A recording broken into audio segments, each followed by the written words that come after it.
Hi guys, and welcome to the Savvy Money Show with me, your host Sean. Now today we're discussing a number of stocks, starting with why I'm selling a large portion of my Square stocks. I'm keeping one or two, which would be my profit from Square.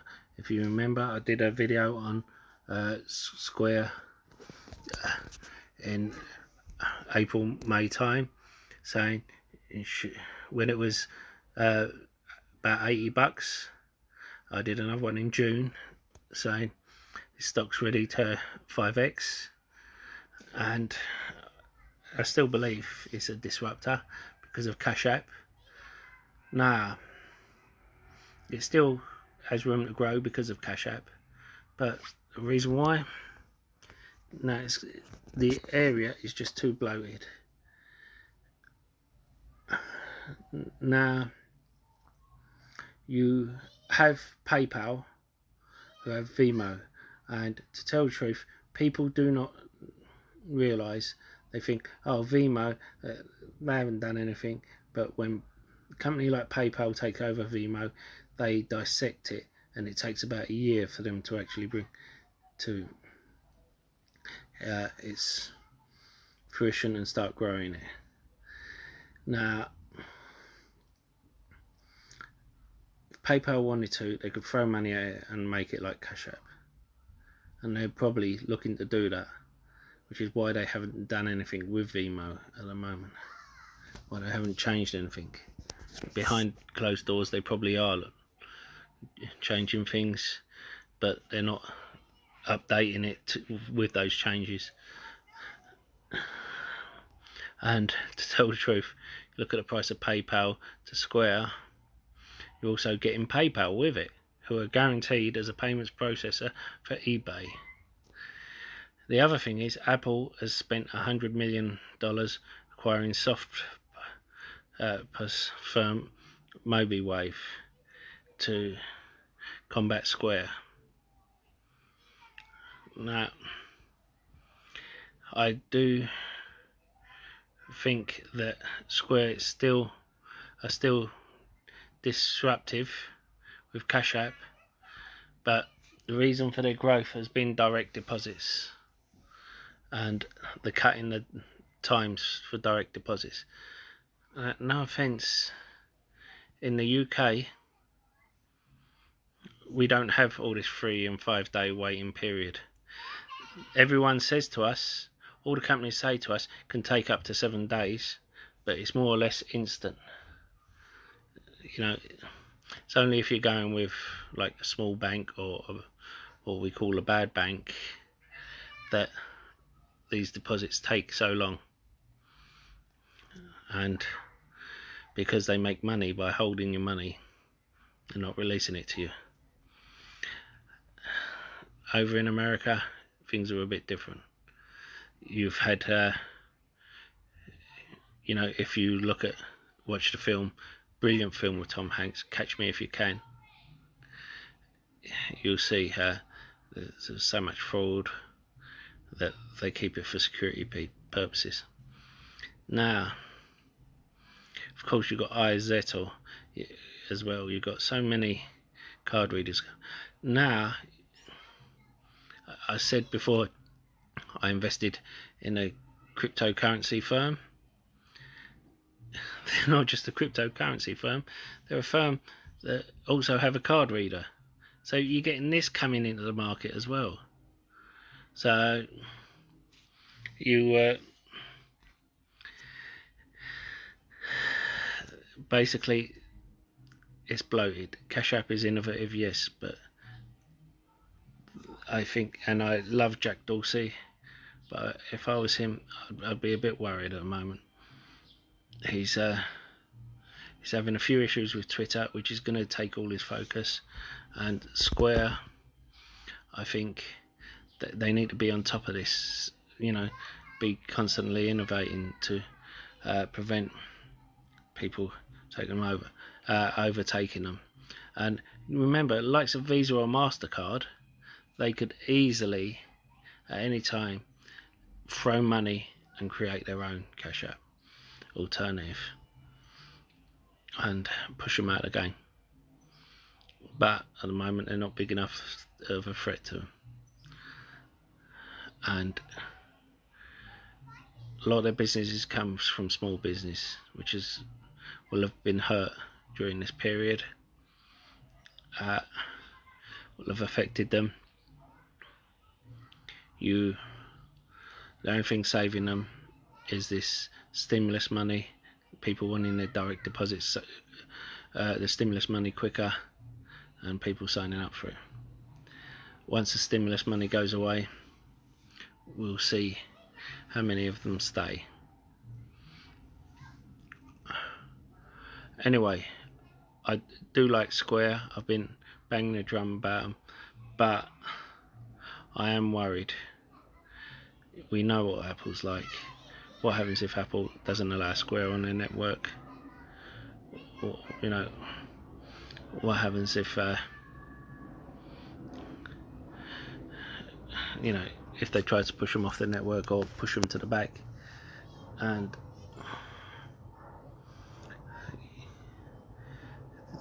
with the next update, you know, it's so many things they could do to limit them. And I just think it's a risk, and at least if instead of taking my profit, I take my profit in shares, and then I still have skin in the game, but it's a no risk skin where I got in at $80 a share. Anyway, on to the next one, and we go with the Workhorse contract. As I spoke earlier today, I'm not sure whether you heard me or not because I was in a noisy area. Mahindra, I've spoke about, has left already. I don't think the Turkish firm will be an issue because the US are imposing sanctions on Turkey. So I think if they gave it to a Turkish firm, even if they built it in the US, with so many US people unemployed, people will be up in arms. Now, no president has ever won an election without Ohio. He will be bringing jobs to Ohio with this, if it goes to Workhorse. And I think the Oshkosh Ford deal is gas, and the contract says it has to be at least 75% renewable energy, and so you can consider them as being pulling out. Spoke about Rocketcom companies yesterday and a couple of days ago and last week before the IPO. I said that under $30 is a buy. I think it's innovative. The way Lemonade, people consider Lemonade innovative in insurance, this is innovative with mortgages. People don't want to touch mortgages because of the way things are at the moment, but they will, long term they'll be good. Google, now their earnings weren't that bad, it's just people are comparing them to the rest of the FANG stocks. Now, as well as that, I bought Google when all the analysts said don't buy Google, and this was under $1,000. This was under $1,000, and actually it was £990. It comes, so just over $1,000. Sorry, and after earnings it jumped because I tore apart the company, I tore apart what I could do, and I could see that their earnings would be good, and they were still cheap enough. I wish I'd bought more. I only bought 2 shares. All these people saying no difference between GOOG and GOOGL. There is. It's very slight, but there is a difference. Coming from someone who's privately invested, and they but the thing is, I know for one that you if you have voting rights and if you have A shares A preferred shares compared to B or C shares, you have a lot more rights if something happens. So really, for the sake of $4, I will go for these, but you have to go with your own personal opinion. Now, and don't forget to hit that lovely like button, almost as lovely as me. Helps with the YouTube algorithm and getting the video out to more people. And don't forget to hit that subscribe button if you haven't already. Become part of the Saving Money Show family. We give each other hints and tips and updates about stocks and shares we talk about on the show. As well as that, you can ask me to look into any share you want, and I don't charge a Discord fee or ask for a Patreon. All I do ask is for you to comment in the box below and hit the like button. Even if you disagree with me, especially if you disagree with me, I like a debate. And if I do something wrong, I want you to call me on it so I can improve the channel. And why not check out the links in the description below? There's lots of others. I've used each one of them myself. I wouldn't give you links if I haven't checked them out myself. If you're looking for a free trading platform which should trade your stocks and shares, you know, you can get a free share worth up to £200 for signing up and depositing a small amount. A free trade only requires a £1 deposit. The others require £100 or dollars, depending on which one you go for. Stake has over 3,500 US stocks on their books, which is the biggest one outside of the US. Whereas Trading 212 is one of the best and easiest platforms to use. But as I said, I use all three. Anyway, on with the show. I spoke about Facebook's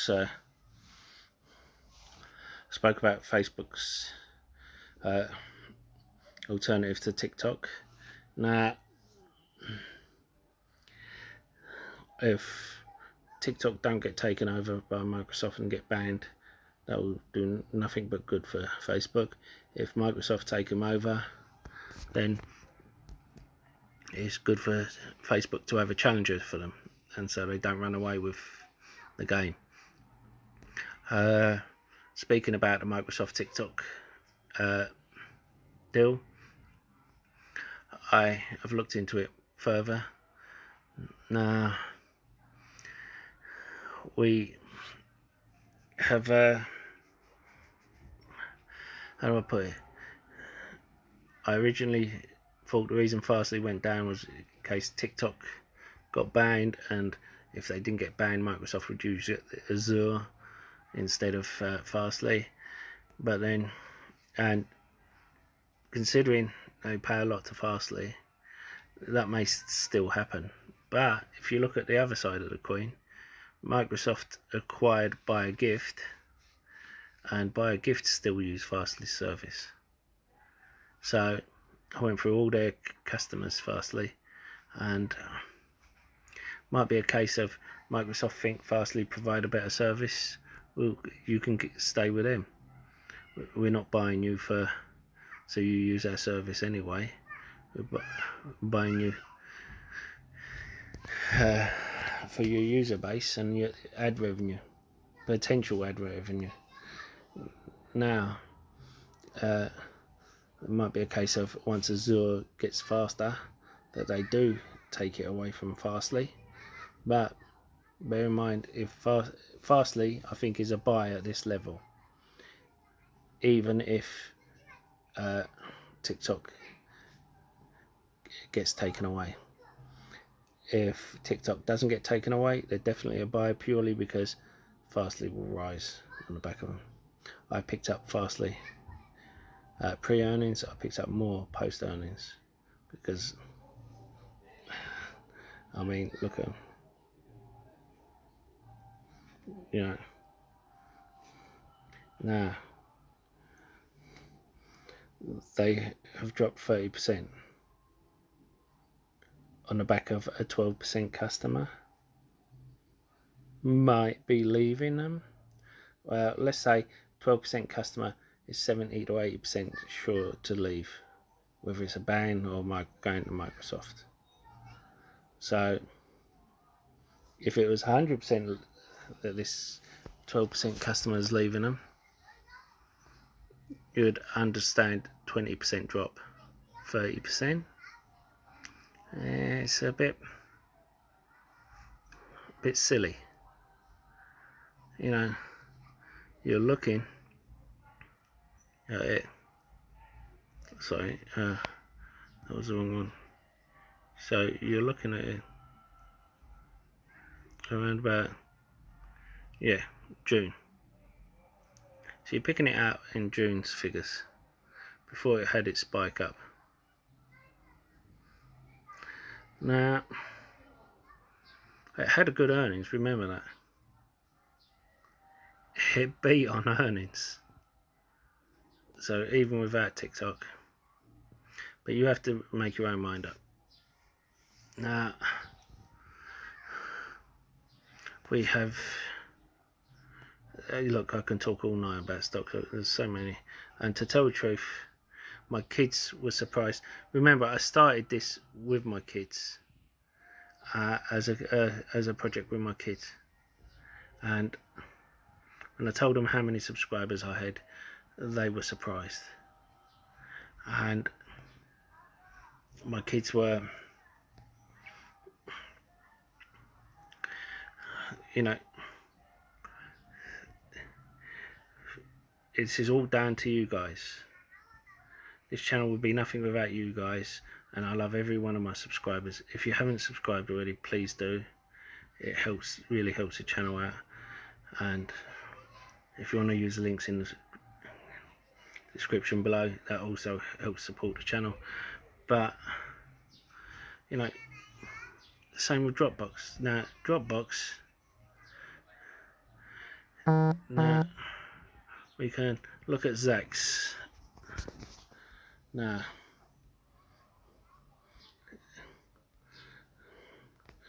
you go to Zach's, who are pretty good with a, unless we'll go past all this, you know, the beat on the bottom line, you know, quarterly sales rose 16% year on year, you know, average revenue per user dipped slightly,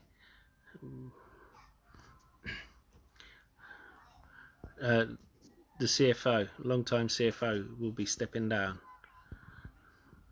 and shares came down, you know. So basically, people putting a lot of weight into the CFO, who helped with the rise of Dropbox going down, but they're not going to just have some idiot coming in. They have gone from strength to strength. They've had an amazing year. And I said this is one where I disagree with Jim Kramer. Jim, where it has gone down, but some of that is on the Kramer effect. It's a bit like Jeremy effect. If he says he's buying, it jumps up, and he fully backs that. And if he says he's going to sell, it goes down.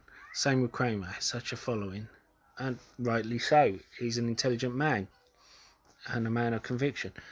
But one thing I like about him as well is he admits when he's made a mistake. But usually by then we've lost money. Now, Dropbox, its data services is amazing. That in itself. I don't understand why no one is, except for me, is talking about its e-sign business, its e-signature business. Better not say e-sign, because there's a company called e-sign. It's solely on an e-signature. Now, and they're a great company, but they're a private company, and they're going from strength to strength as well. So when I sold a couple of shares in DocuSign and put the money into Dropbox, when DocuSign was at a high, you know, I had people laughing at me during this drop, and I said, why are you laughing? I'm glad it dropped. It gave me a chance to buy up more. And well, your shares have dropped. I said, yeah. And that happens if you can't handle a drop. Okay. Now, I said, how do you handle a drop? Do you sell? And I said to them, if you think there's going to be a second crash, which everyone's predicting, you want to do one thing now. You want to make a list of all your shares and go through them, do a stress test on them, and then write down why you're holding them, why you bought them. And that way, if there's a crash, you can look at that. Otherwise, when there's a crash, your heart will start pumping and you'll start selling without proper cause. I said, I still have faith in my companies, you know. Yeah, and now I don't have time for that. But hold on, you have time to look into these companies. If you don't have time to look into these companies, you shouldn't be buying them. You know, I spend a lot of time, you guys know, I spend a lot of time looking into these companies. I enjoy doing that because then I know my money's safe. And will I lose money along the way? Yes. But I'll also make money along the way. I was lucky I started this project. I was due to start this project in April with my son, and he's been amazing. And so I started my portfolio in March when everyone was saying it was going to go even further. Luckily, I timed the market perfectly. I didn't plan to time the market. I just thought I'm going to start putting my money in. If it goes down further, I'll buy up more. So I put 4k in. It's more than 5x. Now, that was luck, but I would appreciate it if you guys left a comment in the box below. It helps with the YouTube algorithm. Don't forget to hit the like button. And really, you guys are amazing. I really appreciate all 177 of you subscribers. And remember, as I said before, there's been an issue with YouTube recently where I'll try to reply to comments instantly, I always do, but for some reason I've been having an issue replying to them. And if you're not getting the notifications, please let me know. One of you have said that. I've tried to sort it out. Please let me know if it's still happening. I'll see you in the next video. Stay safe, stay savvy, stay investing. Goodbye.